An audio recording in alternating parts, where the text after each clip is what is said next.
नमस्कार दोस्तों, Himachal now news में आपका एक बार फिर से स्वागत है। औद्योगिक नगरी काला आम, यह औद्योगिक नगरी प्रदेश के सरकार को करोड़ों का राजस्व देती है और प्रदेश के ही हजारों युवाओं को नौकरी के अवसर भी देती है, मगर सुविधाओं के अभाव में, योजनाओं के अभाव में और क्षेत्र की अनदेखी के अभाव में यह औद्योगिक नगरी काला आम जो है काला पानी से कम नहीं है। बीते कल जहां काला आम की सड़कों की समस्या को हमने प्रमुखता से उठाया था, तो वहीं इसी औद्योगिक क्षेत्र के अंतर्गत मौजा ओगली में मार्कंडेय नदी के साथ बनी सड़क की सुरक्षा दीवार के ढह जाने से करीब 1.5 दर्जन उद्योगों पर संकट के बादल मंडराने लग पड़े हैं। ये उद्योग कब नदी में समा जाए कह नहीं सकते। आप देख सकते हैं किस तरीके से सड़क जो है वो मार्कंडेय नदी के प्रभाव से सड़क का जो करीब 300 मीटर का एरिया है बुरी तरह से प्रभावित हो गया है।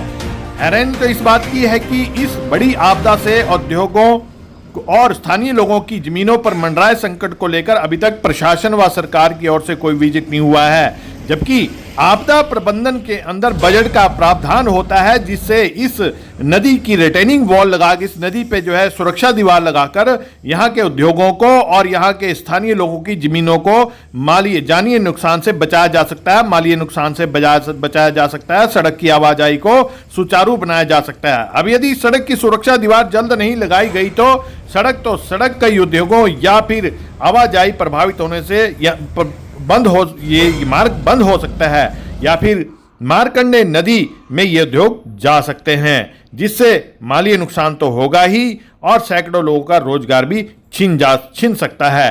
तो यहाँ इस जो सड़क है इस समस्या को लेकर के क्या कह रहे हैं स्थानीय उद्योगपति, जानिए आप। मार्कंडा से डैमेज बहुत ज़्यादा हो चुका है, रोड अब आधी रह गई है। प्रशासन से गुहार है कि जल्दी से जल्दी जो डैमेज है वो ठीक करवा दें और कुछ इस तरह से डिज़ाइन करवाएं कि ये बार बार टूटने की प्रॉब्लम ना आए। जो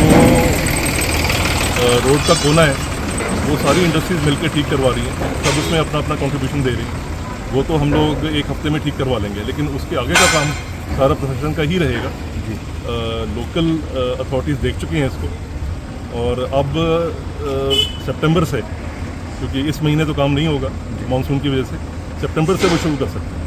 आप ये बताओ कि लगभग कितनी इंडस्ट्रीज हैं, कितने यहाँ पे फैक्ट्रीज है जो कम से कम 10 से 12 यूनिट्स तो इमीडिएटली अफेक्टेड है। तो ये मतलब यहाँ से बड़े वाहन जो है आपकी जो ट्रांसपोर्टेशन होती है फैक्ट्रियों से जो तैयार माल ट्रक्स हैं जी वो तो पलटी कर रहे हैं, जो छोटे ट्रक्स हैं वो काम चला रहे हैं अभी, वो चला रहे हैं, लेकिन बिल्कुल ही चिपक के दीवार के साथ वो चल रहे हैं जी।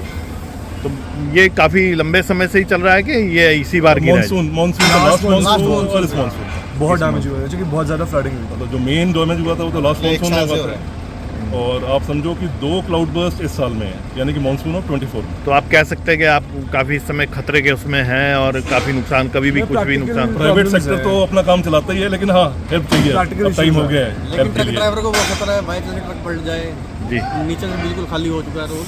ट्रक वालों का तो ये है कि पहले वो रुकते हैं, 4 बार देखते हैं किनारे को, फिर आगे प्रोसीड करते हैं या मना करते हैं कि आप पलटी करवा दो। और सर दूसरा फैक्ट्री को भी नुकसान है, शेड कितनी बार वो कॉर्नर लेके गए, साथ ट्रक ना साथ चिप के चलते हैं दीवार के, शेड को भी ले आते हैं। तो इंडस्ट्री डिपार्टमेंट को दी थी इसकी जानकारी की डंगा यहाँ गिर चुका है और वो टीम आई थी, उन्होंने चेक किया था पूरा। अब मानसून अब कब करते हैं, अब उनका शेड्यूल है, लेकिन जल्दी करवा दें तो काम चले।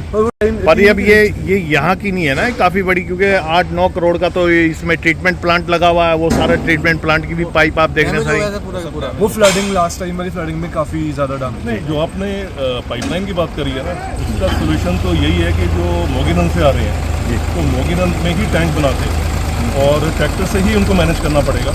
पाइपलाइन मुझे वाइबल नहीं लगती रिवर की। एक्चुअली मैं मारकंडा को अब 40 साल से देख रहा हूँ जी, living near Markanda, working near Markanda, तो वो पाइपलाइन तो मुझे पर्सनली कभी वाइबल नहीं लगी। गवर्नमेंट ने बना के गया थोड़ा कॉर्नर, ये भी यार लास्ट टाइम गिर गया इधर फ्लैश फ्लड्स वापस आए थोड़े, तो ये भी डैमेज है।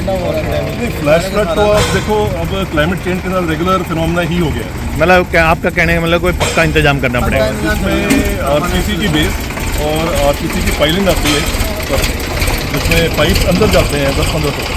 तो अगर कटाव होता भी है ना, वो जो पाइलिंग है वो स्ट्रक्चर को रोक लगती है, तो वो डिज़ाइन ही एक बार रीथिंक करना पड़ेगा कि वर्क करता है।